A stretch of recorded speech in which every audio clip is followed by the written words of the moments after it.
నమస్తే. నేను మీ కుప్ప పద్మిని. ఇన్నాళ్ళు మీ సపోర్ట్‌ని నాకందిస్తూ, మీ ప్రేమని నాకందిస్తున్న ప్రతి ఒక్కరికి కృతజ్ఞతలు.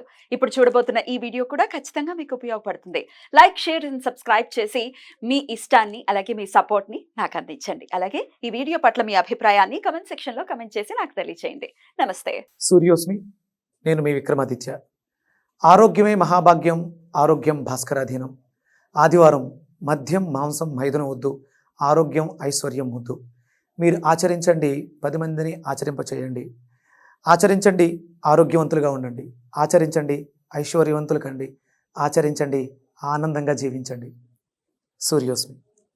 నమస్తే. Welcome to our channel. నేను కుప్ప పద్మిని. ప్రస్తుతంతో పాటు ప్రముఖ ఆధ్యాత్మికవేత్త, సూర్య ఉపాసకులు, sun spiritual society founder Vikramaditya గారు ఉన్నారు. మాట్లాడదాం. నమస్కారం అండి. సూర్యోస్మి తల్లి. సార్, సూర్య ఉపాసనలోనే ఉన్నారు మీరు. నవగ్రహాలు కూడా డెఫినెట్గా వాటి ఇంపాక్ట్ ప్రతి ఒక్క జీవరాశి మీద కూడా చూపిస్తుంటాయి. సూర్యుడిని ఎలాగా ఖచ్చితంగా గ్రహాల్లోకి వెళ్ళా రారాజుగా సూర్యుడిని ఖచ్చితంగా అభివర్ణిస్తూ ఉంటారు. ఆయన గురించి ప్రత్యేకంగా ఆయన బలోపేతం చేసుకోవటం అంటే ప్రతిరోజు ఆయన కృతజ్ఞతను చెప్పాలి. అయితే మిగతా గ్రహాలు, చంద్రుడు కూడా ప్రత్యక్ష దైవమే. వాళ్ళకు కూడా వీరి ఇరువురికి ఖచ్చితంగా మనం కృతజ్ఞతని ఆవిష్కరించాలి. అయినప్పటికీ ఎంత చేస్తున్నా మన చాట్లో గనక ఒకవేళ వాళ్ళు రాంగ్ ప్లేస్మెంట్స్లో ఉన్నా, లేకపోతే వాళ్ళే ఇబ్బంది ఇచ్చేటటువంటి పరిస్థితులు ఉంటే మన పాపకర్మ చేత వాళ్ళని ఎలా బలోపేతం చేసుకోవాలి అనేది తెలుసుకోవాలి అనుకుంటున్నాను. సూర్యుడి గురించి అనేక మార్లు మనం మాట్లాడుకున్నాము. చంద్రుడి గురించి చెప్పండి సార్. చంద్రుడిని బలోపేతం చేసుకోవటం ఎలా? ఇక చంద్రుడు బాగోలేకపోతే ఇక అయిపోయింది, సర్వనాశనం కదా జీవితం. ఎందుకంటే మనసే కదా అన్నిటికీ answer end of the day. అది బాగుంటే హ్యాపీ, అది బాగోకపోతే అంతే. అలాగే సహజ స్థానంలో చంద్రుడి స్థానం కర్కాటకం, ఆయన 4th హౌస్. మేషం, వృషభం, మిథునం, కర్కాటకం 4th హౌస్. 4th అంటేనే తల్లి, ఇంకా వాహనాలు, కంఫర్ట్స్, డొమెస్టిక్ లైఫ్. ఎక్కడికి వెళ్ళినా ఈ డొమెస్టిక్ లైఫ్ బాగుండాలి అంటే మన జాతకంలో చంద్రుడు బాగుండాలి. మీ డొమెస్టిక్ లైఫ్ బాగాలేదు అంటే మీ తల్లి ప్రవర్తన బాగాలేదు, లేకపోతే తల్లితో మీకు ఇబ్బందులు ఉన్నాయి, స్త్రీలతో ఇబ్బందులు ఉన్నాయంటే మీ జాతకంలో చంద్రుడు ఎక్కడో ఇబ్బందికరంగా ఉన్నాడు అని అర్థం.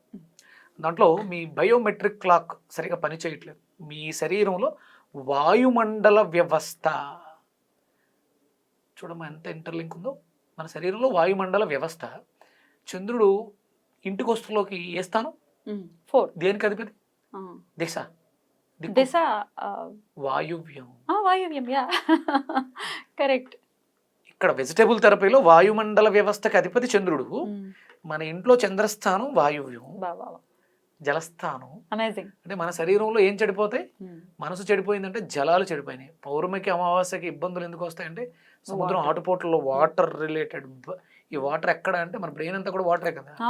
బాడీ అంతా కూడా 90%, 70%, 75% వాటర్ దీని మీద ఆధారపడి ఉంటుంది. మనసు చంచలంగా ఉంటుంది. అందుకని సముద్రం దగ్గరికి వెళ్ళినప్పుడు మానసిక స్థితి బాగాలేని వాళ్ళు కొంచెం ఇబ్బంది పడుతూ ఉంటారు. పౌర్ణమి అమావాస్యల తిథులు చాలా జాగ్రత్తగా ఉంటారు. బ్యూటిఫుల్. అంత ఇంటెలిజెంట్ అయ్యింది శాస్త్రం సబ్జెక్ట్, అంత బ్యూటిఫుల్. రైట్. ఏం చేయాలి మరి? ఇట్లా బలోపేతం చేసుకోవాలి. ఆల్రెడీ ఉంది రాంగ్ ప్లేస్ లోనే. ఎక్కడెక్కడ చంద్రుడు వీక్ అవుతూ ఉంటాడు? చంద్రుడికి అంటే కుజస్థానాలు అనేటువంటి వృశ్చికం, మేషం కూడా బలహీన స్థానాలే. అలాగే అంటే మిగతా గ్రహాలన్నీ కూడా మిత్రత్వం వహించిన రవికి దగ్గరగా ఉన్నప్పుడు అమావాస్య ఏర్పడుతుంది. ఈ ఇబ్బందులు ఏర్పడుతూ ఉంటాయి. చంద్రుడికి ఉచ్చస్థానం వృషభాన్ని తీసుకుంటారు. అలాగే కర్కాటకం స్వక్షేత్రం. అంటే సాధారణంగా ఆయన ఎక్కువ రోజులు ఎక్కువగా స్థిమితంగా ఉండడు, తిరుగుతూ ఉంటాడు కాబట్టి పెద్దగా ఇక్కడ మనం అంటే ఈయన తన కాంతి సూర్యుడి నుంచి తీసుకుంది, రిఫ్లెక్షనే కాబట్టి పెద్దగా ఎక్కువ భయపడిపోక్కర్లేదు. చాలా ఈజీగా ఆయన్ని మనం ప్రసన్నుడిని చేసుకోవచ్చు. ఎలా, ఏం చేయమంటారు చెప్పండి? అంటే దీనికి ప్రథమంగా మనం అంటే అందరం కూడా సాయంత్రం గురించి ఎక్కువ ఆలోచిస్తాం, కానీ సూర్యోదయంలోనే మనం సూర్య ఆరాధన ద్వారా సూర్యకాంతిని పెంచుకోవడం ద్వారా చంద్రుని కూడా చాలా బలోపేతం చేసుకోవచ్చు చాలా ఈజీగా. అలాగే మన ఇళ్లలో వాయు ప్రాంతాలని నీటి స్థానాల కింద ఉంచుకోవటం. అంటే ఎవరికైనా చంద్రుడు బాగాలేదు అన్నప్పుడు ఆ ఇంట్లో నీటి కుండలో నీటిని వేసుకుని వాయువులు పెట్టుకోవటం చాలా విశేషం. అయితే చిల్డ్రన్స్ బెడ్రూమ్ వస్తుంది అక్కడ వాటర్ కుండ, నీటి కుండను పెట్టుకోవడం.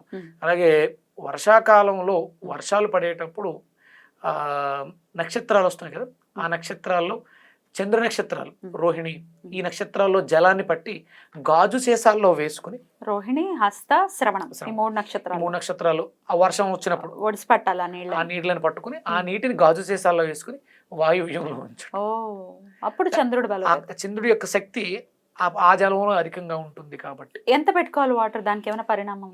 ఒక హాఫ్ చిన్న చిన్న బాటిల్స్ అమ్మ గాజు సీసాలు చూసుకుని నీట్గా, అంటే పిల్లలు ఉన్న ఇళ్లలో జాగ్రత్తగా చూసుకోండి. ఇంకా చంద్రుడికి సంబంధించినటువంటి వెండి వస్తువులని వాయువ్యంలో ఉంచడం చాలా విశేషమైనటువంటి ఫలితాన్ని ఇస్తుంది. మీకు వీలైతే ఒక వెండి సింబల్ని చంద్రుడి సింబల్గా చేయించి, వెండిది కానీ అంటే తెల్లగా కనిపించాలి. మీకు అల్యూమినియం కూడా వైట్గా కనిపిస్తుంది కాబట్టి చంద్రుడి సింబల్లో కట్ చేసి వాయువ్యంలో ప్లేస్ చేయటం చంద్రుని యొక్క శక్తిని పెంచుకోవడానికి అవకాశం ఉంటుంది. ప్రతిరోజు కంపల్సరీ పాలని స్వీకరించడం, మిరియాలు వేసుకుని పాలను స్వీకరించడం కూడా చంద్రుడిని బలోపేతం చేసుకోవడానికి. అది వెండి గ్లాసులో పాలను తీసుకోవడం విశేషం. రైట్. ఇప్పుడు బ్యాడ్ హ్యాబిట్స్ అనేవి ప్రతి ఒక్కరు ఇంచుమించు దాంతో ఇబ్బంది పడుతున్నారు. అది మందు అవ్వచ్చు, సిగరెట్స్ అవ్వచ్చు, అడిక్షన్స్ అన్నీ. ఈ అడిక్షన్స్కి డెఫినెట్గా మరి మనసు మీదనే కదా, ఆ మనసు అలా చెప్తోంది మనం వెళ్ళి తాగేద్దాము లేకపోతే సిగరెట్ తాగేద్దాము, తద్వారా ఫ్యామిలీస్ నాశనం అయిపోయేటటువంటి పరిస్థితి కూడా ఉంది. దీనికి కూడా చంద్రుడికి రిలేటెడ్ అయి ఉందా? 100% చంద్రుడు ప్లస్ రాహు ప్రభావం. వాయువ్యాన్ని నైరుతిని వ్యసనాలకి బానిసం చేసేది రాహు. అందుకని ఈ వీళ్ళిద్దరిని సంపుటీకరణ చేసుకోవడం, వీళ్ళిద్దరూ సహజంగా మిత్రులే కాబట్టి ఇబ్బంది ఏమి లేదు. చంద్రుని బలోపేతం అంటే మనస్సు ఎప్పుడైతే కొంచెం స్ట్రాంగ్గా ఉందో ఆటోమేటిక్గా మిగతా ఎన్నున్నా అన్ని అవంతరాలు వచ్చినా ప్రలోభాలు వచ్చినా సరే స్థిరంగా నిలబడగలుగుతాం. సో ఇప్పుడు మీరు చెప్పినటువంటి రెమెడీస్ చేసుకోవడం. చంద్ర ఆరాధన అంటే చంద్రుడికి సంబంధించి అద్భుతమైనటువంటి బీజాక్షరం మనం శనికి ఇచ్చినట్టున్నాం, కుజుడికి ఇచ్చాం, రవికి ఇచ్చాం, రాహు కూడా ఇచ్చాం. ఇప్పుడు చంద్రుడికి ఇవ్వబోతున్నాం. తప్పకుండా అదే నేను ప్లే చేస్తాను. అంతకన్నా ముందు ఈ సిల్వర్ బాల్స్ ని కూడా దగ్గర పెట్టుకుంటూ ఉంటారు. సిల్వర్ కి కారకుడు అంటే సిల్వర్ బాల్స్ మీరు నా దగ్గర చూస్తూ ఉంటారు, అవేమో రాహుకి సంబంధించి వాడుతూ ఉంటాను నేను. ఈ సిల్వర్ ఆర్నమెంట్స్, సిల్వర్ చైన్స్ వేసుకోవచ్చు. ఆ చంద్రుడి సింబల్ ఉండడం ఉత్తమం, చాలా మంచిది. చంద్రుడికి సంబంధించినటువంటి బీజాక్షరాల్లో శ్రామ్ని ప్రధానంగా తీసుకుంటారు. శ్రామ్, మిల్కీ శ్రామ్ ఉంటుంది కదా, శ్రామ్. ఓం శ్రామ్ శ్రీం శ్రౌం సహ చంద్రాయ నమః. తప్పకుండా.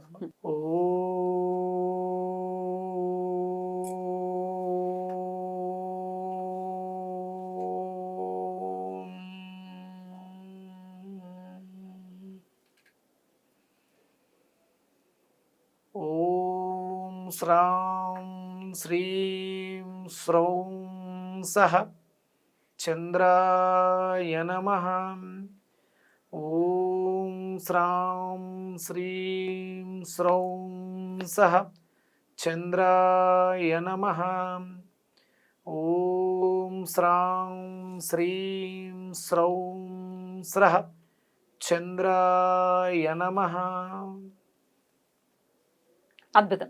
సో ఈ నామాన్ని జపం చేసుకోవచ్చు, వినొచ్చు. ఎన్నిసార్లు చేయాలి సార్ ఇదైతే? 108 ప్రతిరోజు.